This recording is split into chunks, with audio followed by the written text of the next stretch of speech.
ಜಿಲ್ಲೆಯಲ್ಲಿ ಸರ್ಕಾರಿ ಶಾಲೆಗಳ ಅವ್ಯವಸ್ಥೆ ಬಯಲಾಗಿದೆ. ಪಾಳು ಬಿದ್ದ ಬಂಗಲೆಯಂತಾದ ಸರ್ಕಾರಿ ಶಾಲೆ ಇದೀಗ ಜನ ಬೆಚ್ಚಿ ಬೀಳುವಂತೆ ಮಾಡಿದೆ. ಒಟ್ಟಿನಲ್ಲಿ ರಾಜ್ಯದಲ್ಲಿ ಸರ್ಕಾರಿ ಶಾಲೆಗಳು ಪಾಳು ಬಿದ್ದ ಬಂಗಲೆಯಲ್ಲಿ ನಡೀತಾ ಇದ್ದಾವೆ ಅನ್ನೋದು ಇದು ಹೊಸದೇನಲ್ಲ. ಈಗ ಕೋಲಾರ ಜಿಲ್ಲೆಯ ಸರ್ಕಾರಿ ಶಾಲೆಯ ಅವ್ಯವಸ್ಥೆಯನ್ನು ನಿಮ್ಮ ಮುಂದೆ ತೋರಿಸ್ತಾ ಇದೆ. ಪಾಳು ಬಿದ್ದ ಬಂಗಲೆಯಲ್ಲಿ ಸರ್ಕಾರಿ ಶಾಲೆಯನ್ನು ನಡೆಸಲಾಗ್ತಾ ಇದೆ.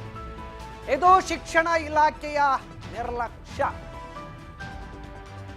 ಕೋಲಾರ ಜಿಲ್ಲೆಯ ಸರ್ಕಾರಿ ಶಾಲೆಯೊಂದರ ಅವ್ಯವಸ್ಥೆ, ಪಾಳು ಬಿದ್ದಿರುವಂತ ಬಂಗಲೆ. ಇಲ್ಲಿ ಚಿಕ್ಕ ಮಕ್ಕಳು ಹೋಗಿ ಶಿಕ್ಷಣವನ್ನು ಪಡ್ಕೊಳ್ತಾರೆ.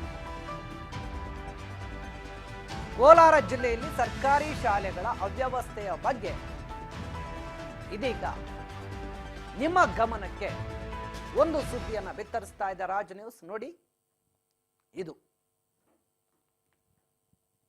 ಪಾಳು ಬಿದ್ದ ಬಂಗಲೆ.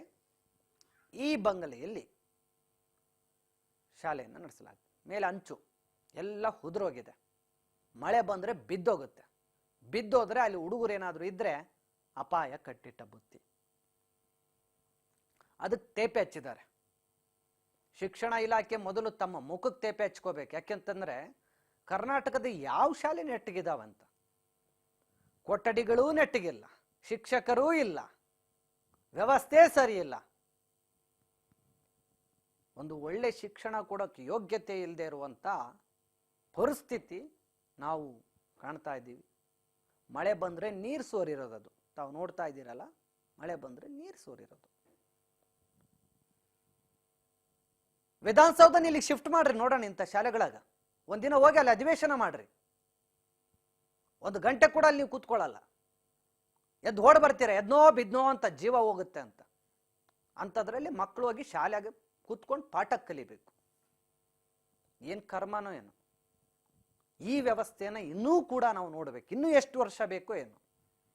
ಮೂಲಭೂತ ಸೌಕರ್ಯ, ಶಿಕ್ಷಣ ಕೊಡಕ್ಕೆ ಯೋಗ್ಯತೆ ಇಲ್ಲದೆ ಇರೋರು ನಾವು ಅದು ಕೊಟ್ಟಿವಿ, ನೀವು ಇದು ಕೊಟ್ರಿ, ನಾವು ಅದು ಮಾಡಿದ್ವಿ, ನೀವು ಇದು ಮಾಡಿದ್ವಿ, ನಾಟಕ ಮಾತ್ರ ಮಾಡೋಕ್ ನಂಬರ್ 1. ನೋಡ್ರಿ, ಅಲ್ಲಿ ನೋಡ್ರಿ, ಆ ಬಂಡೆಗಳು ನೋಡ್ರಿ. ಮಳೆ ಬಂದು ನೀರು ಸೋರಿರೋದನ್ನ ನೋಡ್ತಾ ಇದ್ದೀರಿ. ಅದನ್ನ ಯಾರನ್ನ ಶಿಕ್ಷಣ ಅಂತಾರ? ಅದನ್ನ ಮಕ್ಕಳಿಗೆ ಇದೇನ ಕಲ್ಸೋದು? ಉತ್ತಮ ಸಮಾಜ ನಿರ್ಮಾಣ ಆಗ್ಬೇಕಂದ್ರೆ ಉತ್ತಮ ಶಿಕ್ಷಣ ಇರಬೇಕು ಅಂತಾರೆ. ಉತ್ತಮ ಕೊಠಡಿನೇ ಇಲ್ದೇನೆ ಮಕ್ಕಳಿಗೆ ಅಲ್ಲಿ ಯಾವ ಶಿಸ್ತು ಕಲಿಸ್ತೀರಿ ನೀವು? ಅದೇನು ಮನೆ ತರ, ಅದು ಒಂದು ಸ್ಕೂಲ್ ತರ ಇದೆಯಾ? ಅದು